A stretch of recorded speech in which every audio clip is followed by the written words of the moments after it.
everyone, thanks for coming to see our tortoises. My name's Geordie, but more importantly, I've got Franklin here closest to me, Audrey, Wilbur, Molly's coming out the door now, and then hopefully Albert will come and say hello as well.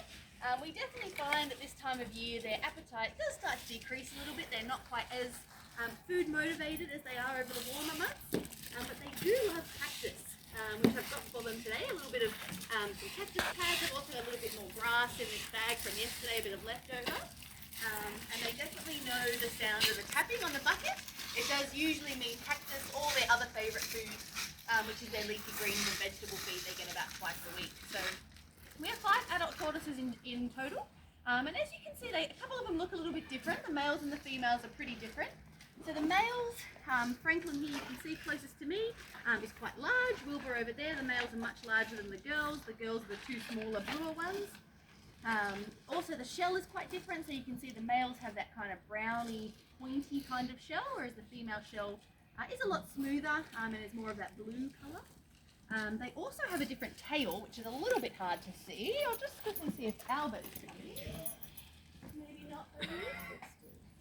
Albert! The males have a much longer tail than the females, so you might be able to see Wilbur's tail sort of tucked up underneath him there, or even Franklin's, depending on where you're standing.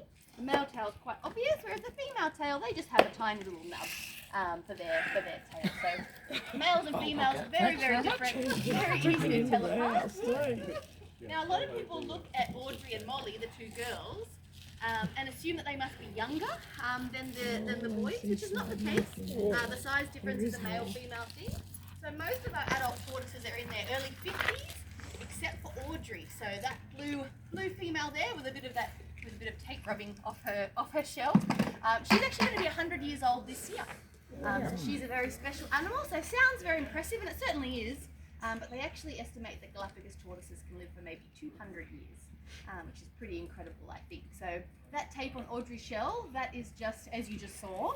We are kind of at the very end of the breeding season. Normally by now, it's actually really died down, but we are still seeing some mating attempts every couple of days or every now and then.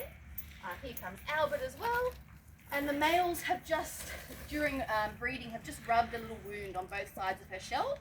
We never actually saw it happen, but it's sort of where the wounds are basically exactly where the males would put their front feet. So the wounds themselves are actually only very, very tiny. The vets have put some treatment on there, and then the big patch and the Gorilla Tape bandage is just to protect it. So every couple of days, I'm going to have to do it this afternoon. We just have to redress it and put more tape on. So that's all that Audrey's little tape is there. Here comes Albert. So Albert's our largest tortoise.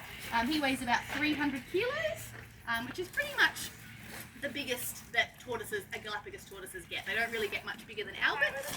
The females, on the other hand, are about half the size of the males, so they're about 150 kilos. So Galapagos tortoises, as their name suggests, they're from the Galápagos Islands. It's the only place in the world that you'll find these animals in the wild.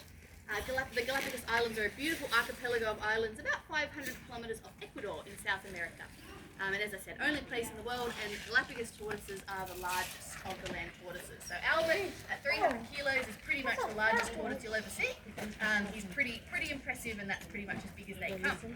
Now the second part of their name, tortoises, tells you that they're a tortoise. A lot of people will call them turtles. It's a very easy mistake to make. But in general, the simplest, most kind of general way to kind of distinguish between turtles and tortoises is tortoises like